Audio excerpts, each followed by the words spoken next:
Okay guys, start करते हैं। और हम लोग अभी तक वर्किंग थ्री के जो पहला फिगर है ना, इन्वेस्टमेंट बाय पेरेंट, वहाँ तक हम लोग पढ़ चुके हैं। तो मैं पहले क्विक रिवाइज करवाता हूँ विद एग्जांपल्स, और फिर हम आगे कंटिन्यू करते हैं और ये सारा टॉपिक आज ही ख़त्म करते हैं। सही है। और इजी है, लेंथी है, बट इजी है बहुत ज़्यादा। और क्वेश्चंस इसके हमेशा से एक ही जैसे आ रहे हैं। और एग्जामिनर ने बताया हुआ है अपनी रिपोर्ट में कि जिसको प्रिंसिपल्स याद होंगे सही, जिसने किट के क्वेश्चंस या पास्ट एग्जाम्स किए हुए होंगे, तो those candidates will get good marks. मतलब वो कैंडिडेट्स अच्छा स्कोर करते हैं। तो सिंपल सी बात है कि रेपिटेटिव सा क्वेश्चन आता है इसका। तो स्टार्ट करते हैं कंसोलिडेटेड एसओएफपी में। सबसे पहले रूल नंबर वन था।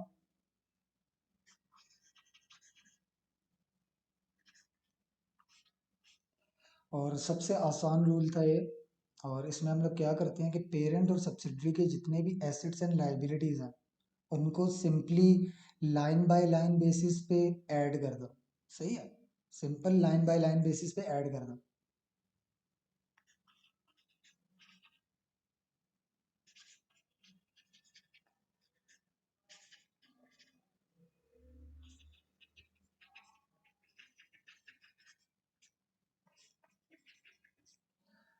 आपने कंप्लीट सब्सिडरी के एसेट्स और लाइबिलिटीज को पेरेंट के एसेट्स और लाइबिलिटीज के साथ ऐड कर देना है। Simple, fully. अच्छा, कोई सब्सिडरी पे परसेंटेज ऑफ ओनरशिप ना लगा देना पेरेंट की।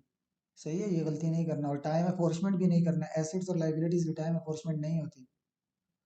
तो फुली कंसोलिडेट करना है, मींस ऐड करो इनको। कैपिटल के बारे में ऐसा कोई रूल नहीं है। सिर्फ लाइबिलिटीज और एसेट्स को ऐड करना है, कैपिटल को नहीं ऐड करना। सही है, कैपिटल का ये रूल नहीं है। इक्विटी का क्या रूल है, तो वो मैं थोड़ी देर बाद डिस्कस करूंगा। तो ये रूल नंबर वन था और बहुत ईजीएस्ट रूल है। तो क्या होगा इससे, हमारे पास consolidated property plant and equipment आ जाएगा।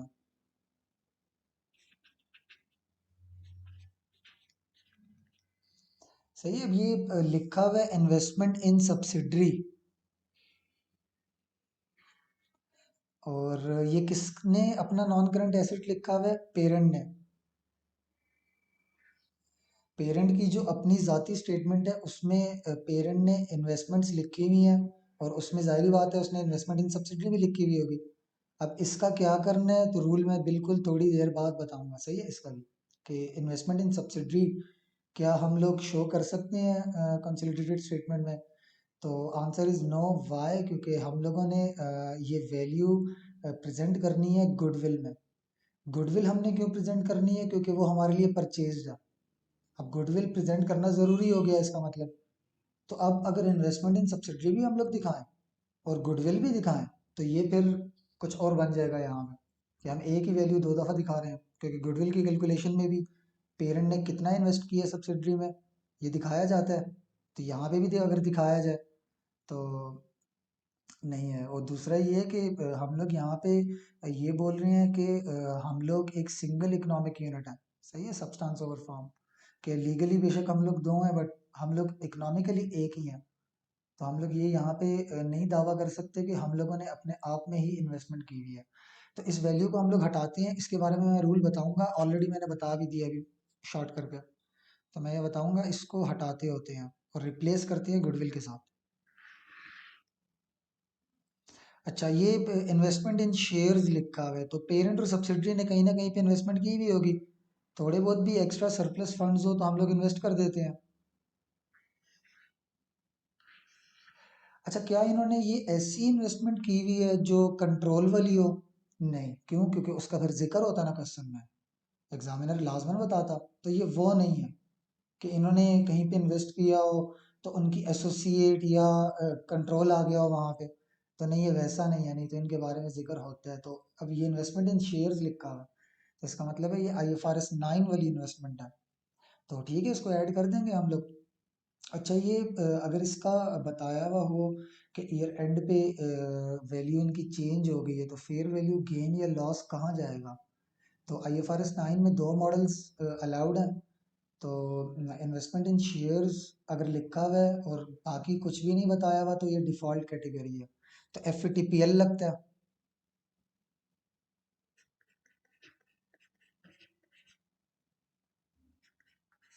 और इनको ऐड करेंगे और फिर फेयर वैल्यू पे लाएंगे, अगर एट एक्विजिशन भी कोई गेन आ रहा है तो वो भी लिखेंगे, और ईयर एंड पे भी जो गेन आ रहा है वो भी लिखेंगे। अब जो सब्सिडरी को गेन आ रहा है तो वो वर्किंग टू में जाएगा, क्योंकि P&L उसकी वर्किंग टू में है, सब्सिडरी की नेट एसेट्स P&L उसकी जो है वो वर्किंग टू में है, और पेरेंट की रिटेन्ड अर्निंग किधर होती है? वर्किंग फाइव में।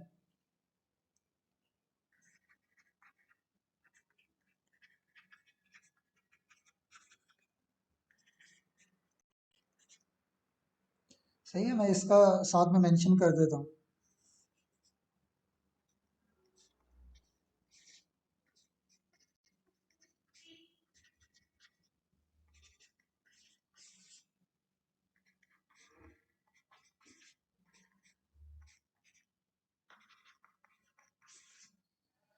सही है, ये बात याद रखना, जो भी सब्सिडरी की P&L में एडजस्टमेंट है तो वो वर्किंग टू में चली जाएगी, बट जो पेरेंट की P&L में एडजस्टमेंट है तो वो working five group retained earning में चली जाती है। सही है, इसकी प्रैक्टिस अभी मैं करवाता हूँ थोड़ी देर में।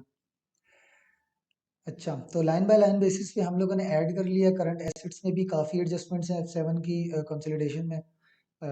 आज वो पढ़ेंगे, सारा डिटेल में पढ़ेंगे, हमने सिर्फ वर्किंग टू तक पढ़ा है, वर्किंग थ्री का भी पहला एलिमेंट हमने पढ़ा था, उसके अलावा नहीं पढ़ा, तो ये सब रिवाइज करते हैं। और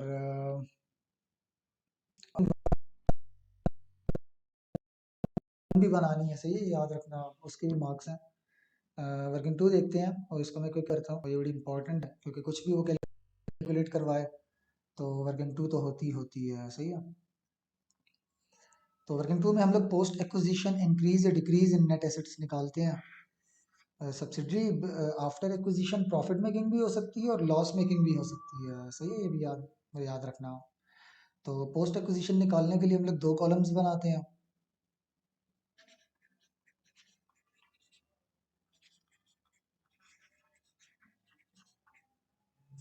और ये वाला डेटा इस सब्सिडरी का शेयर कैपिटल आज के दिन, शेयर प्रीमियम, रीवैल्यूएशन और रिटेन्ड अर्निंग, आज के दिन की ये वैल्यूज़ आपको गिवन होंगी। सही है, आज के दिन की सब्सिडरी की, आज के दिन की रिपोर्ट की ये वैल्यूज़ गिवन होंगी। कैसे? ये जो स्टेटमेंट दी हुई है ना, ये स्टेटमेंट दी हुई है, इसमें सब्सिडरी की स्टेटमेंट ये राइट वाली है।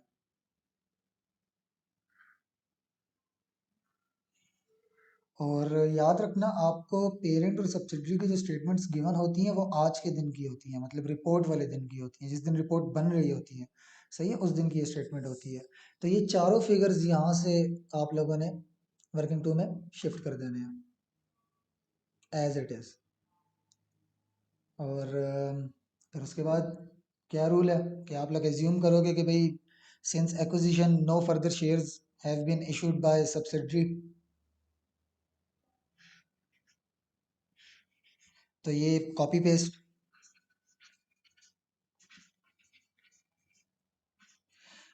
रिवैल्यूएशन का भी फिल वक्त याद रखोगे, कॉपी पेस्ट। सही है, इस पे भी आज बात करेंगे कि भाई एक्विजिशन के बाद अगर सब्सिडरी के किसी एसेट की रिवैल्यूएशन हुई है तो उसकी क्या एडजस्टमेंट है। सही है, तो वो बताऊंगा मैं आज। अच्छा, रिटेन्ड अर्निंग कभी भी कॉपी पेस्ट नहीं, क्यों? क्योंकि अगर इन दो डेट्स में एक मंथ का भी गैप है ना, इन दो डेट्स में,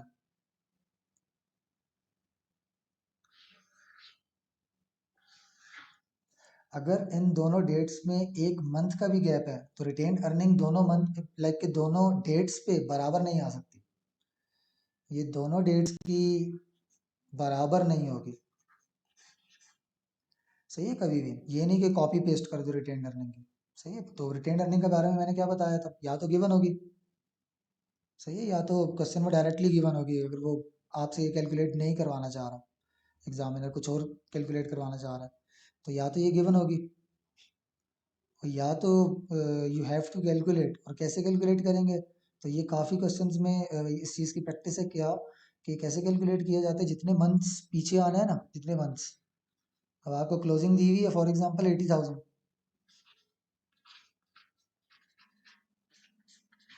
और आपने 6 मंथ्स पीछे जाना है,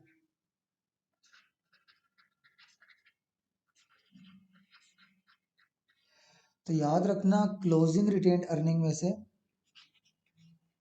अगर पूरे ईयर का प्रॉफिट माइनस करो, पूरे साल का, तो हम 1 साल पीछे चले जाते हैं रिटेन्ड अर्निंग में। हमें रिटेन्ड अर्निंग चाहिए फॉर एग्जांपल 6 मंथ्स बिफोर, सही है, इन दो डेट्स में फॉर एग्जांपल 6 मंथ्स का गैप है, तो हमें तो 6 मंथ्स बिफोर की रिटेन्ड अर्निंग चाहिए।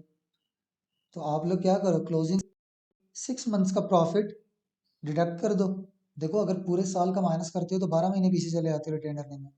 अगर पूरे साल का प्रॉफिट माइनस करो क्लोजिंग रिटेन्ड अर्निंग से, तो पूरे 12 महीने पीछे जाते हो। अगर सिर्फ 6 महीने का कर दो तो 6 महीने पीछे चले जाओगे। तो आप लोगों ने क्या करना है, जो प्रॉफिट गिवन होगा ना,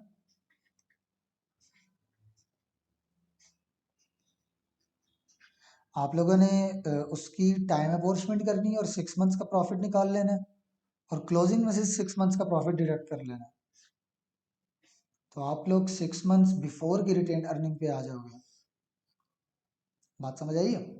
और इस तरह का हर बार नहीं है, वो पेलिस्टार और स्ट्रेचर वाले क्वेश्चन में मैंने दिखाया था कि उसमें वो सीजनल बिजनेस था, तो फिर उसने बताया हुआ था कि भाई ये जो पोस्ट एक्विजिशन 6 मंथ्स है ना, पोस्ट एक्विजिशन 6 मंथ्स, इसमें 60% ऑफ द प्रॉफिट अर्न की है।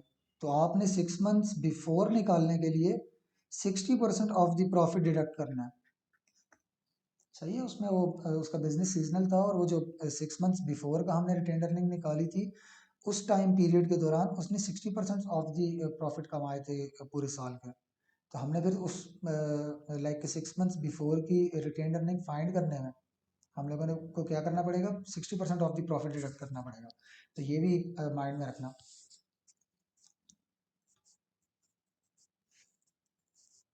अच्छा, नेक्स्ट था फेयर वैल्यू एडजस्टमेंट। सही है, फेयर वैल्यू एडजस्टमेंट, ये भी मैंने एग्जांपल्स थोड़ी बहुत करवाई थी, अभी मैं करवाता हूँ एग्जांपल्स, ये देख लो ज़रा पहले कि स्टैंडर्ड क्या कहता है। IFRS 3 वो बिजनेस कॉम्बिनेशन का स्टैंडर्ड है, रिक्वायर्स दैट सब्सिडरीज एसेट्स, सही है, subsidiary's assets and liabilities, subsidiary के बारे में बात करने लगा कुछ, are recorded at their fair value. सही है भाई, वो कह रहे हैं कि भाई फेयर वैल्यू पे लिखो, कब, कब, वाई, जब आप कैलकुलेट कर रहे होगे क्या, गुडविल नंबर 1। सही है, जब वो कह रहे हैं कि आप लोग गुडविल बना रहे होगे, गुडविल कैलकुलेट कर रहे होगे, तो उस वक्त तो मुझे एसेट्स किस पे चाहिए, फेयर वैल्यू पे। नंबर 2 उसने क्या कहा,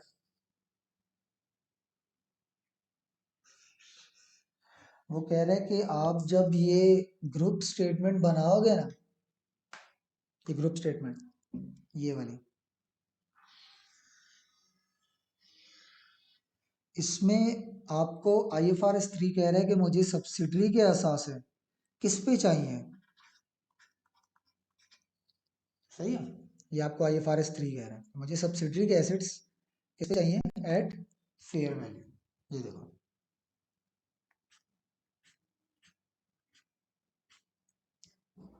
सही हो गया।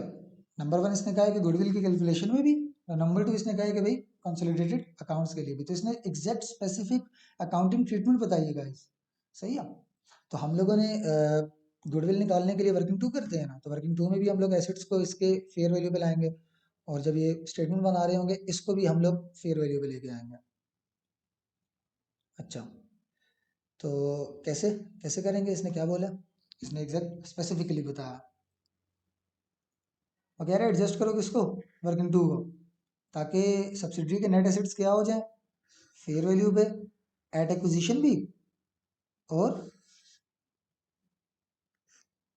ईयर एंड पे भी। सही है, उसने कहा कि भाई वर्किंग टू को, दोनों कॉलम्स को फेयर वैल्यू पे ले आओ, और दिस विल इंश्योर, ऐसे फिर क्या हो जाएगा, fair value of net assets is carried through working 3 में भी फिर फेयर वैल्यू ही जाएगी, और NCI वगैरह की कैलकुलेशन में भी फेयर वैल्यू पे ही कैलकुलेशन होगी। मतलब कि पूरी स्टेटमेंट ही क्या हो जाएगी, सब्सिडरी की वैल्यू सारी फेयर वैल्यू पे आ जाएंगी। अब फिर वो कह रहे हैं कि भाई ईयर एंड में भी एडजस्टमेंट्स करो, और एसओएफपी में एडजस्टमेंट्स करना बिल्कुल नहीं भूलना, सही है। ये उसने अपनी रिपोर्ट में एरर भी लिखा है कि बच्चे वर्किंग टू में एडजस्टमेंट कर लेते हैं और मेन स्टेटमेंट में भूल जाते हैं।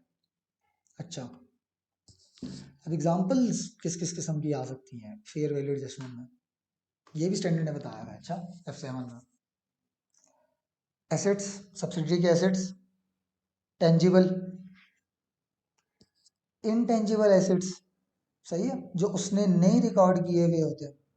क्यों? क्योंकि वो कह रहे हैं कि भाई ये मैंने खुद बनाया और मैं इनको इवेलुएट नहीं कर सकता, वैल्यू नहीं कर सकता, मैयर नहीं कर सकता। तो हमने तो खरीदे हैं ना, हमने तो उसकी प्राइस लगाई है, तो हम तो कैलकुलेट कर सकते हैं।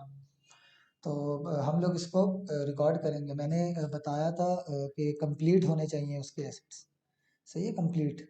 और कंप्लीट में याद रखना क्या आता है,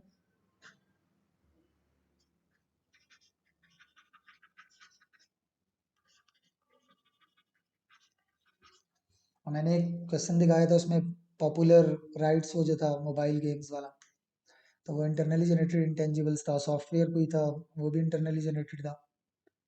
इसके अलावा कॉन्टीजेंट लाइबिलिटी, मैंने बताया कि कोई भी कॉन्टीजेंसी हो सब्सिडरी की, तो हम लोग उसको क्या कंसिडर करेंगे, एज अ लाइबिलिटी, सही है। हम लोग वर्किंग टू में भी एडजस्टमेंट करेंगे, और जाके सब्सिडरी की लाइबिलिटीज़ में भी वो लाइबिलिटी लिखेंगे जो कॉन्टीजेंसी है असल में। तो उसने नोट्स में लिखी भी होगी, वहाँ से हम उसको प्रॉबेबल ट्रीट करेंगे। असल में वो प्रॉबेबल है नहीं, बट हम ट्रीट करेंगे। अच्छा, लास्ट में इन्वेंट्री, सही है। तो इन्वेंट्री की भी, इन्वेंट्री करंट एसेट्स में आता है, तो उसने स्टैंडर्ड ने आपको एसेट्स का नाम लिया है, इसने कोई नॉन करंट एसेट्स का नाम नहीं लिया, सही है, एसेट्स का नाम लिया, तो इन्वेंट्री भी फेयर वैल्यू पे लिखा है। अच्छा,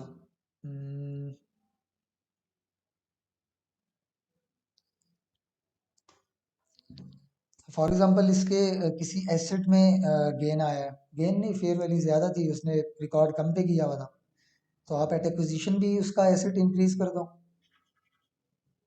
एट रिपोर्ट भी। अब जब आपने एट एक्विजिशन उसके एसेट्स इंक्रीज कर दिए हैं, तो उन पे डेप्रिसिएशन भी।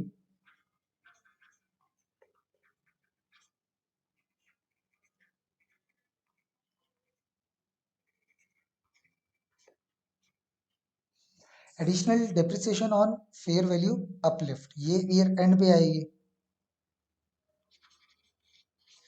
क्योंकि जिस दिन खरीदे उस दिन इसकी एसेट्स की फेयर वैल्यू हमने कंसोलिडेशन पर्पस के लिए इंक्रीज की है, क्या उसी दिन डेप्रिसिएशन भी एडिशनल बन जाएगी? नहीं, वो ईयर एंड पे बनेगी, सही है। तो सिर्फ रिपोर्टिंग वाले कॉलम में लिखना है। गाइस, अगर इसी तरह उसकी फेयर वैल्यू कम थी, एसेट उसने ज़्यादा भी रिकॉर्ड किए हुए हैं, फेयर वैल्यू कम है, तो फिर रिवर्स, सही है। इनको आप लोगों ने नेगेटिव ले लेना है और इसको पॉजिटिव। सब्सिडी के एसेट्स कम कर लेने हैं, और डेप्रिसिएशन, मतलब कि उसने डेप्रिसिएशन ज़्यादा चार्ज की हुई होगी, हमने एसेट कम किया तो डेप्रिसिएशन भी कम करो। जब डेप्रिसिएशन कम करोगे तो रिटेन अर्निंग इंक्रीज, सही है। जब डेप्रिसिएशन कम करोगे, रिवर्स करना है, तो रिटेन अर्निंग को आपको इंक्रीज करना पड़ेगा, इस कॉलम में फिर ऐड करोगे। और इसी तरह जो भी वर्किंग टू में कर रहे हैं, एग्जामिनर ने बताया कि भाई वो इधर भी करोगे, कि आपने सब्सिडी के एसेट्स को किस पे लाना है, फेयर वैल्यू पे। तो इधर वो ऐड किया हुआ हो आपने, और डेप्रिसिएशन भी एडिशनल माइनस की हुई हो।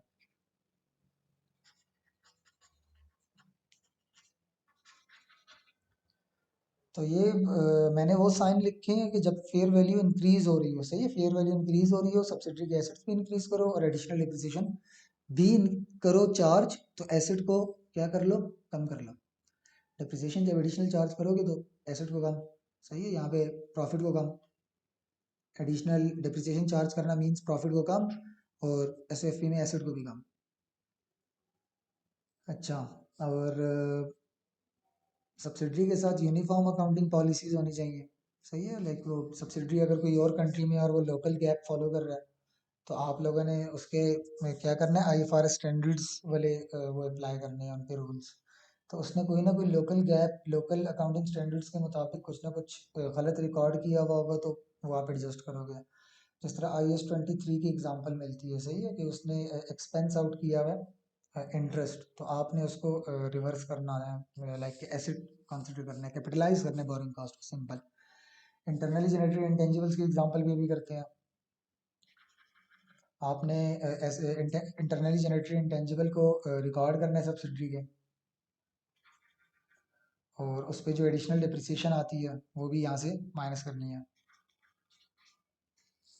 इसी तरह ऊपर जाके भी जो ये रिपोर्टिंग वाले कॉलम में हो रहा है वो एसओएफपी में भी जाएगा।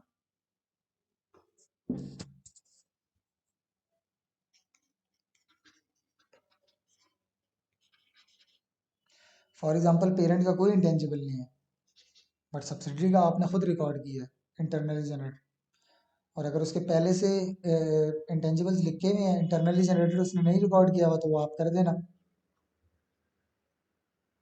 सही हो गया। और जो आपने रिकॉर्ड की है उस पर एडिशनल डिप्रिसिएशन भी माइनस कर देना।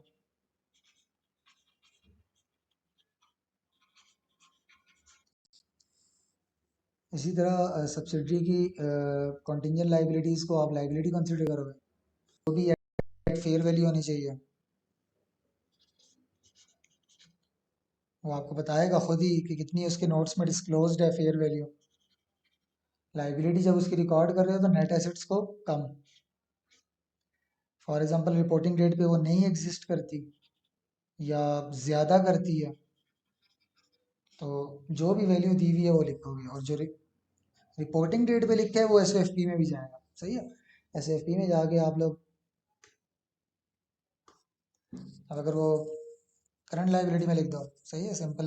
नहीं तो नॉन करंट में अगर स्पेसिफिक मेंशन किया हुआ कि वो लाइक के बहुत बाद की है, उसमें अगर 12 मंथ से ज़्यादा गैप का बताया हुआ, नहीं तो करंट लाइबिलिटी में लिख दो, तो यहाँ पे आ जाएगा।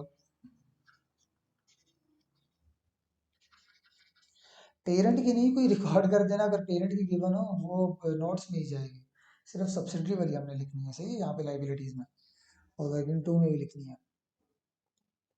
अच्छा, अगर क्वेश्चन में लिखा हो कि ईयर एंड पे वो एग्जिस्ट ही नहीं कर रही है, सही है, कॉन्टिजेंसी, तो फिर यहाँ पे तो यहाँ पे भी कुछ नहीं आएगा और एसओएफपी में भी कुछ नहीं आएगा। अच्छा, ये बात याद रखना। इसके अलावा पर्प है, पर्प के बारे में मैं भरपूर डिस्कस करूंगा आज ही, तो पर्प को स्किप करते हैं फिलहाल। अच्छा, अब हम लोग ये जो बनाते हैं वर्किंग टू के दोनों कॉलम्स, इनको टोटल कर लेते हैं।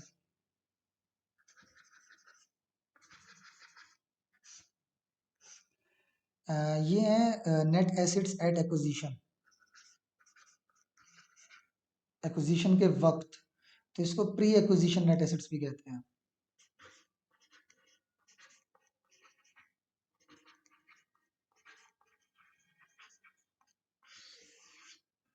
और ये आज के नेट एसेट्स हैं closing.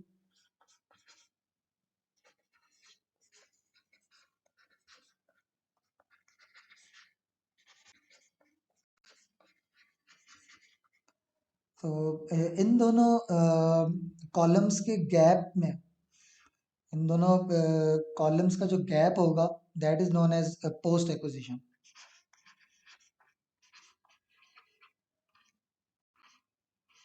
Post acquisition net assets, तो फॉर एग्जांपल ये था 4 मिलियन, कि जब सब्सिडरी को एक्वायर कर रहे थे उसके पास थे 4 मिलियन, आज है 9 मिलियन। तो हमारी एक्विजिशन के बाद सब्सिडरी ने कितना इंक्रीज किया नेट एसेट्स में, सही है। आगे इसकी एग्जांपल्स करते हैं अभी।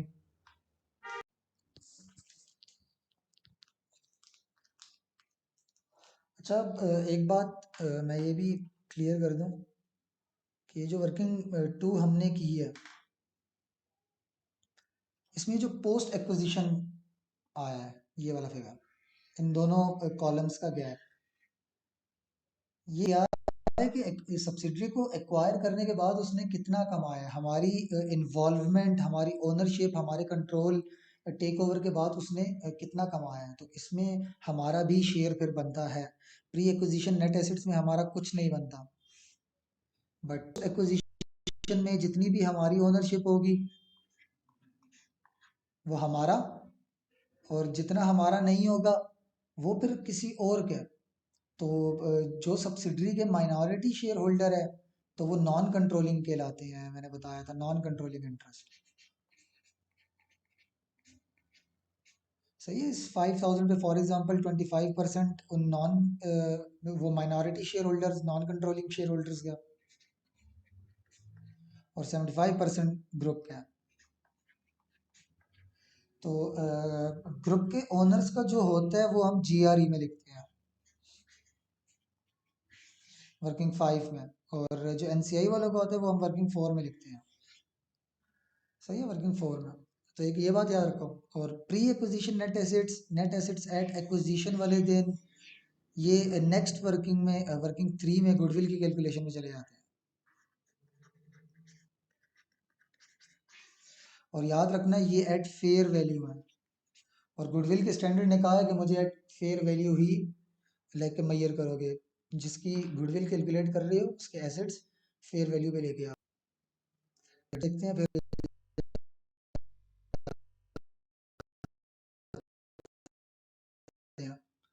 वर्किंग 3 रिवाइज करते हैं और उसके बाद इतनी नहीं है।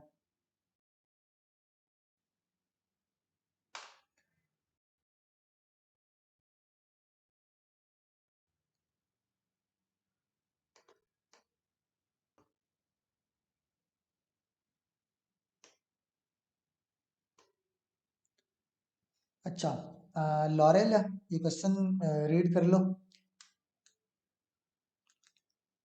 At the rate of acquisition, Laurel conducted a fair value exercise on Rakewood's net assets. ये Rakewood हमारी सब्सिडरी होगी, और नेट एसेट्स पे जब फेयर वैल्यू एक्सरसाइज किया तो which were equal to their carrying amounts, majority of the fair values were equal to the carrying amount with the following exceptions. But एक दो तीन चीज़ों में लाइक कि उनकी कैरिंग वैल्यू फेयर वैल्यू बराबर नहीं थी।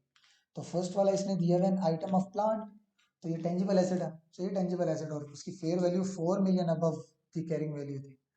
तो उन वर्किंग टू के दोनों कॉलम्स में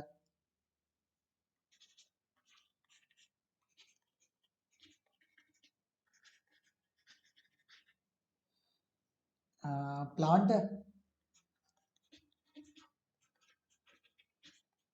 और 4 मिलियन का एसेट लिखना है, इसका इंक्रीज करना है। और रिमेनिंग 2 ईयर्स लाइफ थी। अब इसमें मैंने वो डेट्स तो कॉपी की भी नहीं है।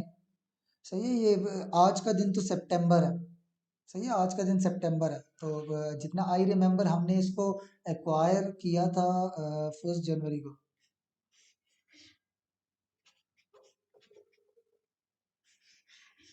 आज का दिन है 30 सितंबर।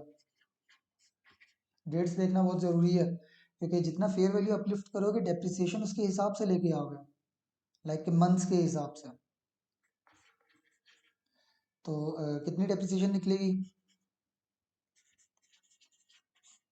2 ईयर्स लाइफ थी, तो 9 मंथ्स की आपको चाहिए। तो ये हो जाएगा 2 और 1 quarter, I think 1500, I think so.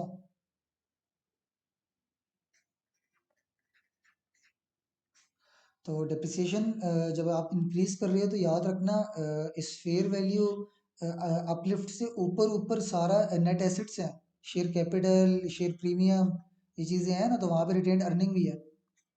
तो रिटेन अर्निंग के हिसाब से आप लोग एडजस्टमेंट करते हो, मतलब P&L वाली। तो जितनी ज़्यादा डेप्रिसिएशन आप इंक्रीज कर रहे हो रिटेन अर्निंग उतनी कम होती जाएगी। सही है, तो ये भी लाइक माइंड में रखना। ये आई थिंक 1500 ही बनता है, क्योंकि ये हो जाएगा 2000 पर ईयर, और 2000 के 3 क्वार्टर्स, तो आई थिंक 1500 ही बनती है डेप्रिसिएशन। और इसके अलावा क्या करना है कि ये जो आप लोगों ने एडजस्टमेंट यहाँ पे की है ना, ये वो जो आप लोग मेन SOFP बना रहे होगे,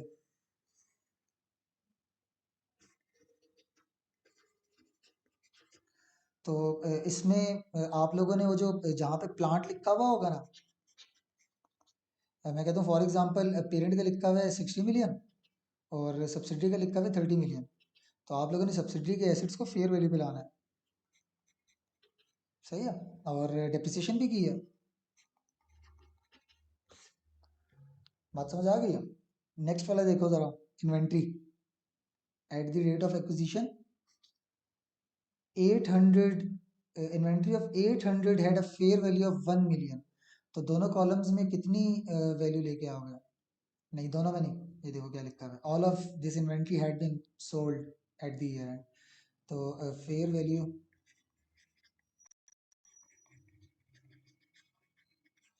तो 2 लाख का गेन था और ईयर एंड पे वो स्टॉक है ही नहीं। तो एस ओ एफ पी में भी इन्वेंट्री को नहीं छेड़ना। अच्छा, ये वाली एडजस्टमेंट नहीं लेके जानी। बस जो ऑलरेडी पी पेरेंट और सब्सिडरी की इन्वेंट्री दी हुई होगी उसको ऐड कर लो बस। अगर ईयर एंड पे वो बोलता कि भाई वो फेयर वैल्यू 2 की बजाय 4 से इंक्रीज हो गई है, तो फिर यहाँ पे भी आप ले आते। बात समझ आइए, बट ऐसा केस नहीं है।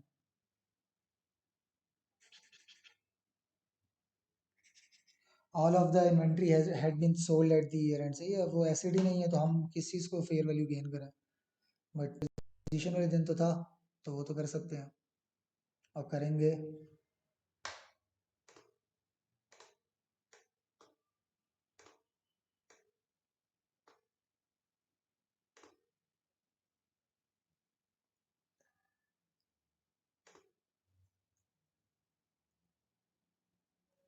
ये जल्दी से स्टेटमेंट देख लो।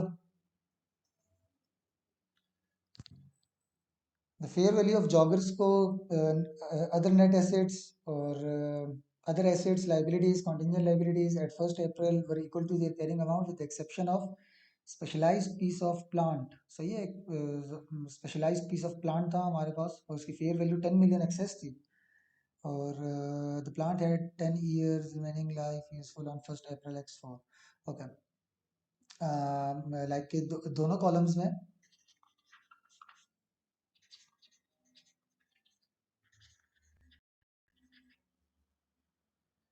प्लांट है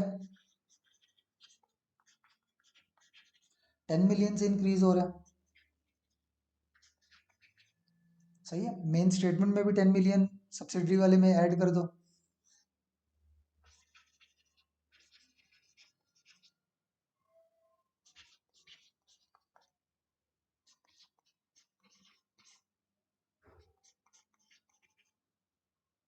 और इसकी डेप्रिसिएशन माइनस कर दो। वर्किंग टू में रिटेन्ड अर्निंग्स है और यहाँ पे कैरिंग वैल्यूज है।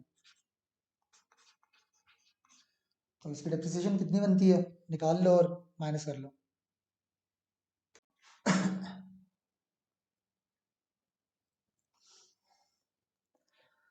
सो गाइस, वर्किंग नंबर 3 देखते हैं, गुडविल। और बहुत ज़्यादा इंपॉर्टेंट है ये।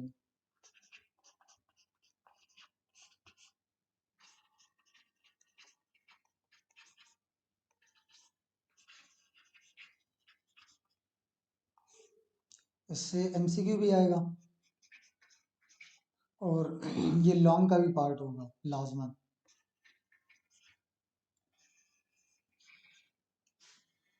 और पहले F3 का जनरल फार्मूला।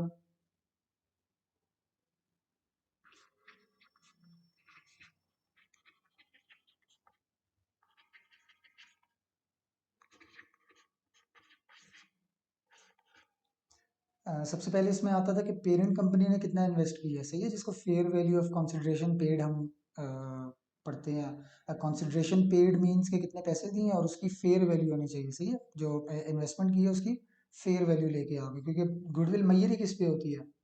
सही है, at fair value.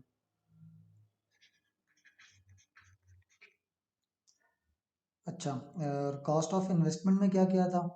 Cash investment में भी कैश कैश बेस्ड इन्वेस्टमेंट भी हो सकती है।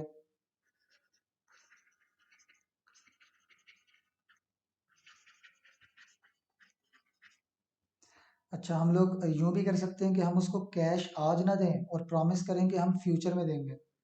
तो डेफर्ड कंसिडरेशन।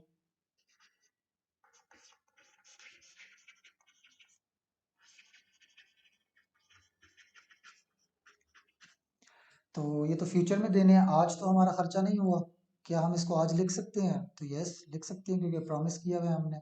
तो ये तो फ्यूचर में देने हैं तो इसको एट प्रेजेंट वैल्यू लिखोगे। सही है, जो भी वो फ्यूचर वैल्यू गिवन होगी।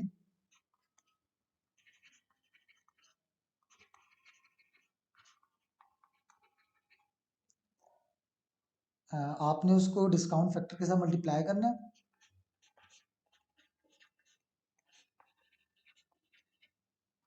और आपके पास आ जाएगी present value of deferred consideration. और इसको आपने रिकॉर्ड करना है क्या, कॉस्ट ऑफ इन्वेस्टमेंट में भी।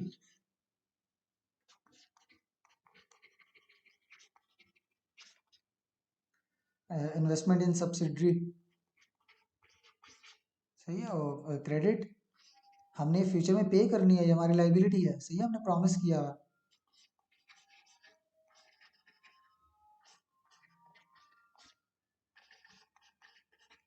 और एट ईच ईयर एंड फिर ये अनवाइंड भी होगी।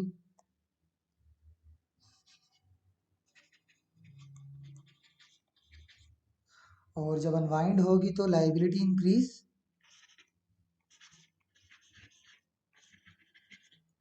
और डेबिट जो होता है वो फाइनेंस कॉस्ट में जाता है पी एंड एल में, बट यहाँ पी एंड एल नहीं है फॉर एग्जांपल क्वेश्चन में। तो आप लोग एस एफ पी बनाते वक्त वो पी एंड एल का चार्ज कहाँ पे लेके जाओगे, या पहले तो ये याद रखो ना कि ये पेरेंट ने पे करने हैं, सही है, पेरेंट ने पे करने हैं, पेरेंट ने प्रॉमिस किया हुआ है, तो पेरेंट जिम्मेदार है इसका, ये जो अनवाइंडिंग भी हो रही है। इस लाइबिलिटी को भी, लाइक लाइबिलिटी का जिम्मेदार भी पेरेंट है, और अनवाइंडिंग का भी पेरेंट जिम्मेदार है, क्योंकि पेरेंट की लाइबिलिटी है। तो पेरेंट की कहाँ पे फाइनेंस कॉस्ट लेके जाओगे, वर्किंग 5 में, सही है, वहाँ पे पेरेंट की रिटेन अर्निंग होती है।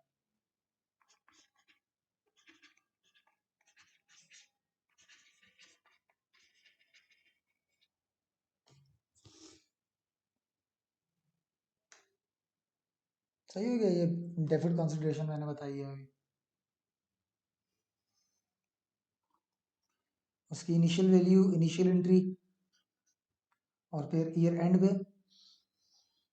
तो याद रखना अनवाइंडिंग करते वक्त गुडविल में कुछ नहीं लेके आना, सिर्फ इनिशियल एंट्री जो है ना वो इसकी गुडविल में जाती है, सही है, वो इसकी गुडविल में जाती है। तो हम लोग क्या निकाल रहे हैं, गुडविल का पहला फिगर, सही है। अभी मैं डेफर्ड कंसिडरेशन की एग्जांपल करवाता हूँ। नेक्स्ट था contingent consideration,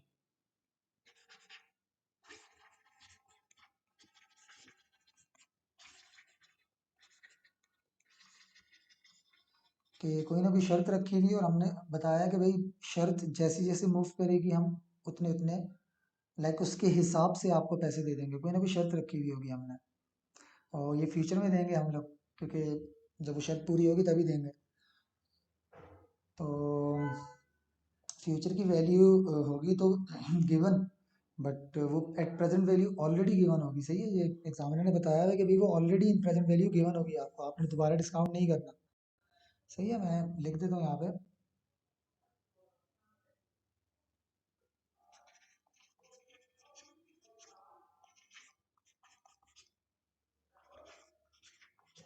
recorded at fair value and at present value, और यही गिवन होता है आपको क्वेश्चन में।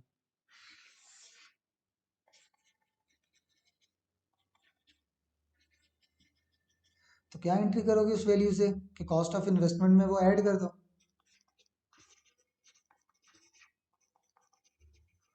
मतलब इन्वेस्टमेंट इन सब्सिडरी, और क्या ये पेमेंट की है, नहीं की, पेमेंट तो फ्यूचर में करेंगे, तो ये क्या है हमारी लाइबिलिटी।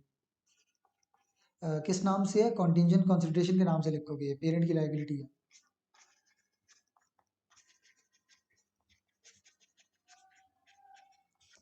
तो deferred consideration at present value आपको करना पड़ेगा, और अनवाइंड भी करना पड़ेगा।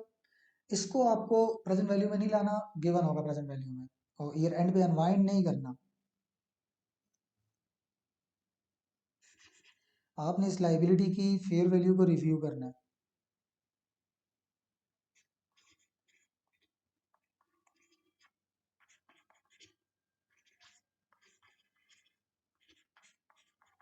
Review fair value at each year end, तो गेन या लॉस तो आएगा किसमें, एक लाइबिलिटी में। अब एक गेन इसको ना बोलो, डिक्रीज, डिक्रीज बोलो, सही है। अब अगर आपकी कॉन्टिजेंट कंसिडरेशन की फेयर वैल्यू इंक्रीज हो जाती है तो ये आपका नुकसान है, सही है। एक लाइबिलिटी की फेयर वैल्यू इंक्रीज होना नुकसान है, तो आपको लाइबिलिटी देखो इंक्रीज हो रही है ना, तो अपनी लाइबिलिटी इंक्रीज कर दो, और डेबिट नुकसान हो रहा है, लाइबिलिटी इंक्रीज होना नुकसान है पेरेंट को।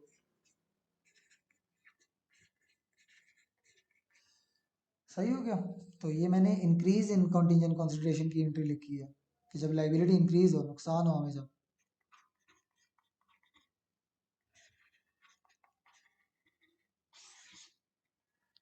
सही है। और एक था शेयर एक्सचेंज।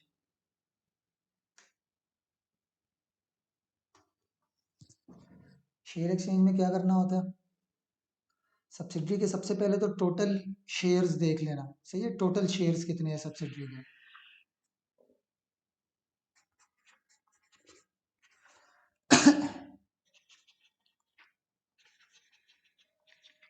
सही है, टोटल शेयर्स आपको उसके या तो स्टेटमेंट में जो गिवन होते हैं, लाइक आज की स्टेटमेंट गिवन होती है ना सब्सिडरी की, तो बस वहाँ से आप ढूंढ सकते हो पार वैल्यू को कंपेयर करके।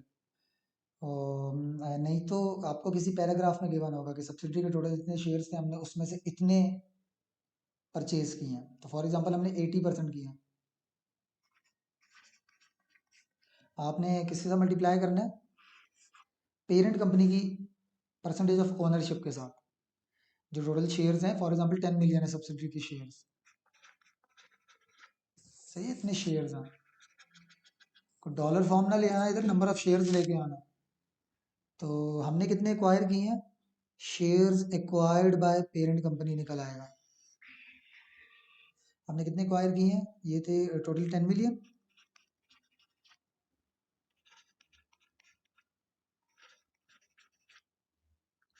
तो 8 मिलियन शेयर्स हमने एक्वायर किए हैं, ये शेयर्स हैं, ये शेयर्स हैं।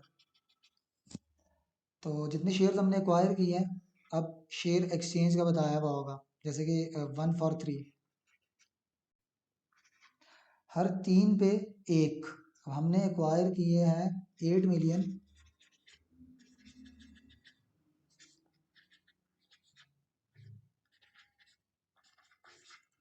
और इसके हर 3 पे एक शेयर दिए हमने। तो हमारे पास निकल आएगा शेयर्स एक्सचेंज, कि हमने कितने शेयर्स दिए हैं।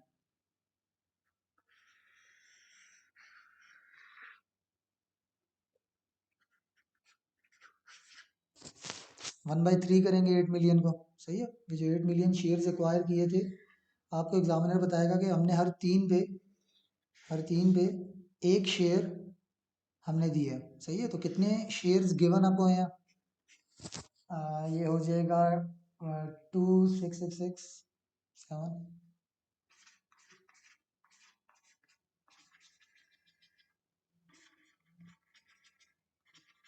तो हमने कितने शेयर्स दिए हैं हमारे पास, हमें वो मिल जाएगा।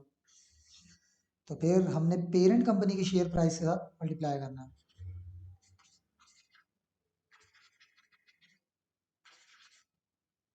तो हमारे पास निकल आएगा कि हमने कितनी कुर्बानी दी है। देखो सबसे पहले तो ये निकालना है ना हमने इसमें, कि हमने कितने शेयर्स दिए हैं। तो कितने शेयर्स दिए हैं उसके लिए चाहिए कि हमने कितने एक्वायर किए थे। कितने एक्वायर किए हैं उससे पता लगेगा कि हमने कितने शेयर्स दिए हैं। सही है, शेयर्स जितने दिए हैं जब वो पता लग जाए, तो हमने जितने शेयर्स दिए हैं उनकी प्राइस क्या थी, तो उतनी कुर्बानी हमने दी है सब्सिडरी को एक्वायर करने के लिए। तो क्या एंट्री होगी इसकी, कॉस्ट ऑफ इन्वेस्टमेंट की, डेबिट कॉस्ट ऑफ इन्वेस्टमेंट।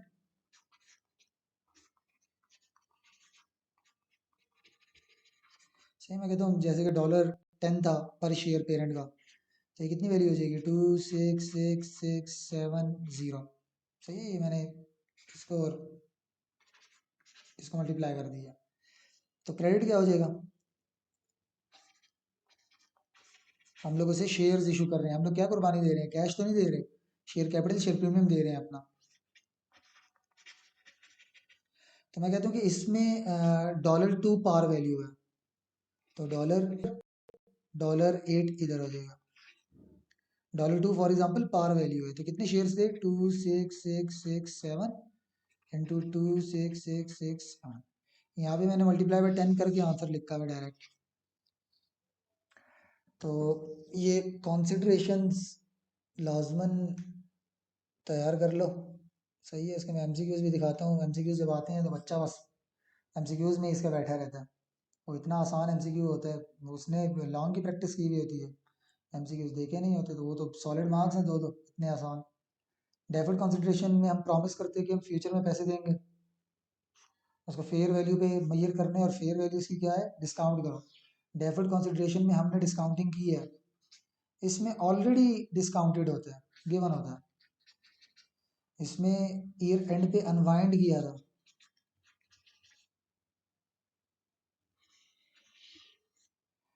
इसमें ईयर एंड पे जस्ट फेयर वैल्यू पे लेके आएंगे, इनिशियली भी गिवन है।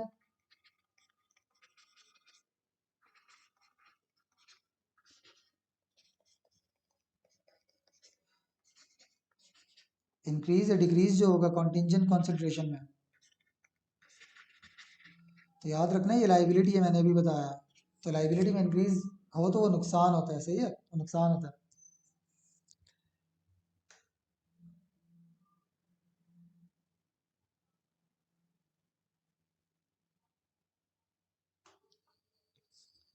ये देखो, गोल्ड को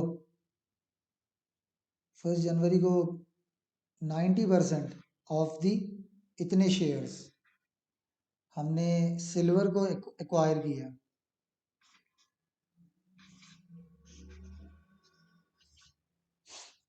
और हमने किस तरह एक्वायर किया है, issued 3 new shares for in exchange for every 5 acquired। तो पहले हमने ये देखना है कि कितने एक्वायर किए हैं,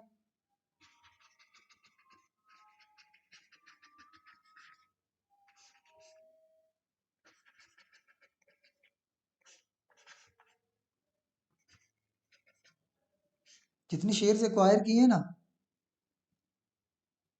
we have issued 3 shares for every 5 acquired। सही है, फॉर एवरी 5 हमने उसको 3 इशू किए हैं। तो पहले तो ये ढूंढना है कि कितने शेयर्स एक्वायर किए हैं, तो हमने 16 मिलियन का 90% हमने एक्वायर किया।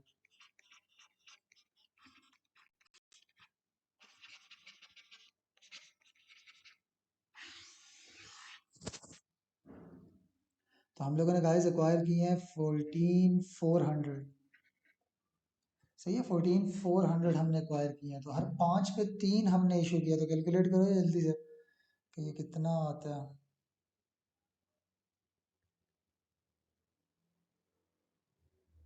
ये आता है 8640। सही है, इसका आंसर आता है 8640।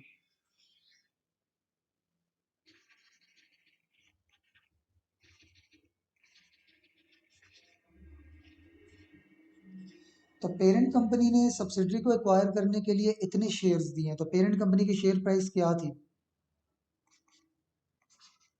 जो गोल्ड को है।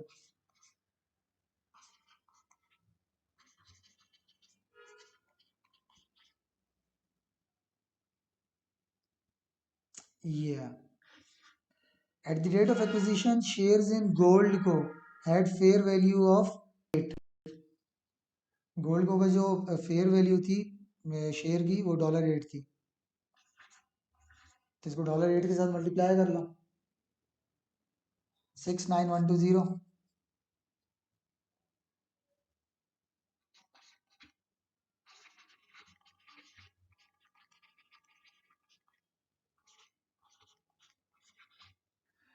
और क्रेडिट क्या होगा, पेरेंट ने शेयर्स इशू किए हैं,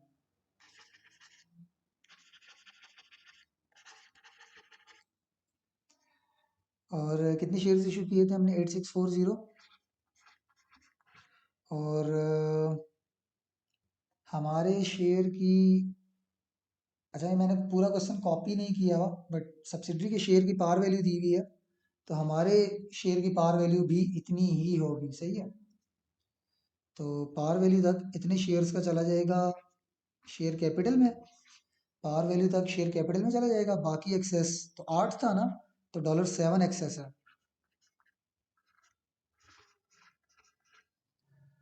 सही है, और क्या हुआ, एडिशनली गोल्ड को विल पे फर्दर कंसिडरेशन कब, जनवरी में बाय की है इसको, सब्सिडरी को। ठीक 12 महीने बाद हमने कहा कि भाई आपको पैसे पे करेंगे। 2.42 पर शेयर एक्वायर्ड, एक साल बाद हम कितना देंगे? 2.42 पर शेयर एक्वायर्ड।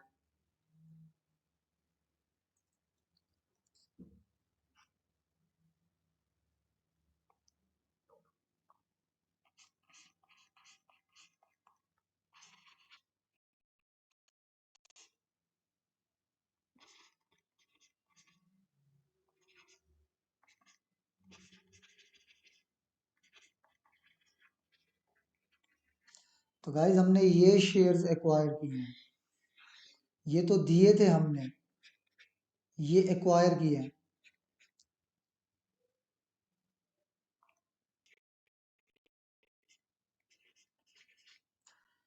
तो कितना फ्यूचर में हमने पे करना है? 2.42 पर शेयर एक्वायर,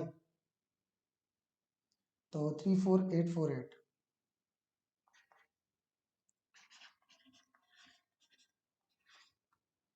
तो ये तो फ्यूचर की वैल्यू है, तो इसको डिस्काउंट कर लो।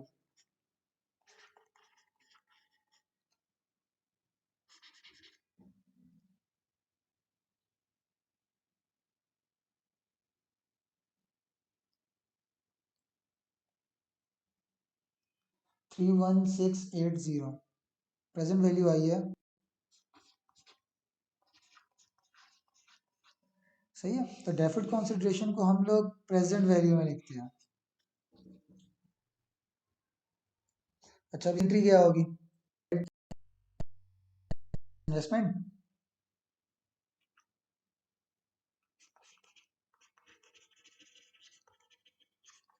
एट प्रेजेंट वैल्यू, और क्रेडिट पैसे फ्यूचर में पे करेंगे।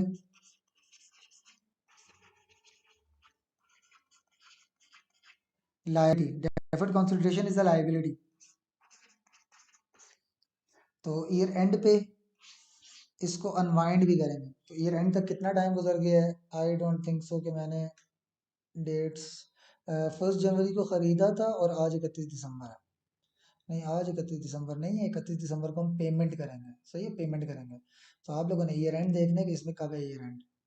सही है, आज की डेट क्या है ये आप लोगों ने देखनी है। मैं कहता हूँ फॉर एग्जांपल 1 जनवरी को एक्वायर किया था, ये 1 जनवरी को लाइबिलिटी बन रही है, तो ईयर एंड इसका मार्च में है।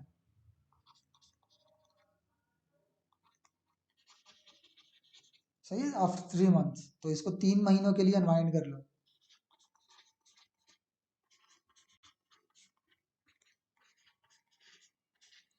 क्या एंट्री होगी अनवाइंडिंग की? कि लाइबिलिटी भी इंक्रीज कर लो।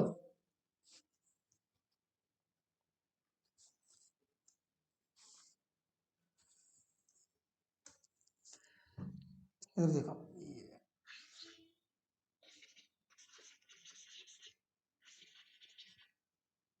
अच्छा लाइबिलिटी भी इंक्रीज कर लेंगे, और क्या करेंगे? फाइनेंस कॉस्ट में लेके जाएंगे, और ये तो एस एफ पी है, तो वर्किंग 5 में ले जाएंगे। पेरेंट ने भी देने हैं ना, तो पेरेंट जिम्मेदार है, वर्किंग 5 में ले जाएंगे।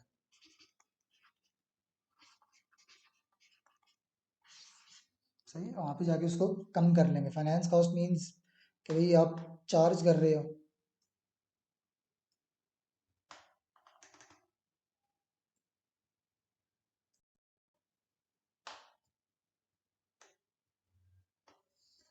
ये इसमें भी पेलिस्टार ने 75% of stretchers equity shares acquire किए हैं, और उसमें भी 2 shares in parent for every 5 shares acquired. तो एक्वायर्ड शेयर्स निकालने पड़ेंगे, वो कैसे निकलेंगे? 75% अप्लाई करोगे सब्सिडरी के टोटल शेयर्स पे। सही है, और टोटल शेयर्स यहाँ पे नहीं है, तो क्वेश्चन में से देख के करोगे। और फिर पेरेंट ने जितने शेयर्स दिए हैं उसको पेरेंट की शेयर प्राइस से मल्टीप्लाई करना। तो हमने कहा है कि हम फ्यूचर में आपको देंगे 1.32 पर शेयर एक्वायर्ड। तो इसको भी डिस्काउंट करके लिखना और फिर अनवाइंड भी करना।